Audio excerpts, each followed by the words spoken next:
இலங்கையில திரும்பவும் சிறைச்சாலையில் பிரச்சனை ஆரம்பிச்சிருக்கிறது.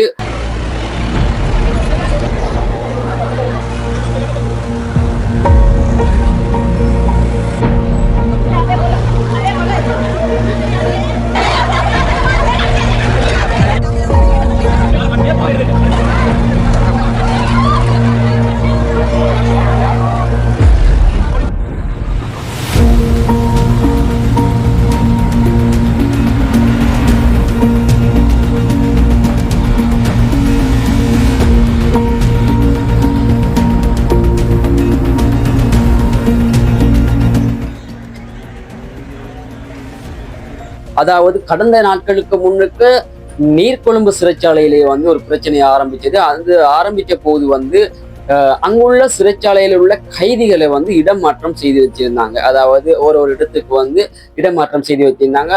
அதே தான் மகர சிறைச்சாலைக்கும் அதில் உள்ளவங்களை இடமாற்றம் செய்திருந்தாங்க. இப்போ பிரச்சனை அங்கவும் கலவரம் ஆரம்பிச்சுக்குது. அதாவது நேற்றைய தினம் பாத்தீங்கன்னு சொன்னா மகர சிறைச்சாலையில இந்த கலவரம் ஏற்பட்டுக்குது. போலீசாருக்கும் சிறைச்சாலையில் உள்ள கைதிகளுக்கும் முரண்பாடு ஏற்பட்டுக்குது. அந்த முரண்பாடு பெரிய அளவுல கொஞ்சம் ஏற்பட்ட போது பாத்தீங்கன்னு சொன்னா அங்கே தாக்குதல் நடந்திருக்குது.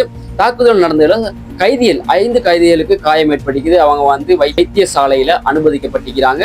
சிறைச்சாலையில உள்ள சமையல் அறையை பார்த்தீங்கன்னு சொன்னா தாக்கியிருக்கிறாங்க. சமையல் அறை அப்படியே இறஞ்சி கருப்பு புகை கூட்டமாக காணப்படுது. பார்த்தீங்கன்னு சொல்லி அந்த சமையல் அறை எரிஞ்சு தீயாக பரவிட்டிக்குது. அந்த கட்டத்தில் பார்த்தீங்கன்னு சொன்னா ஒருவர் உயிரிழந்திருக்கிறார்னு சொல்லி உத்தியோகபூர்வமாக அறிவிச்சுக்கிறாங்க. 5 பேர் காயப்பட்டு வைத்தியசாலையில அனுமதிச்சுக்கிறாங்க. அவங்க சீரியஸான நிலைமையிலையும் இருக்கிறாங்கன்னு சொல்லிக்குது. இந்த பிரச்சனையை போலீசாரும் கட்டுப்பாட்டு கொண்டு வந்துட்டு தான். இது வரைக்கும் அந்த கட்டுப்பாட்டு கொண்டு வர முடிவு படலை. ஏண்டா பெரிய அளவுல அந்த பிரச்சனை பெய்து கொண்டிருக்கு.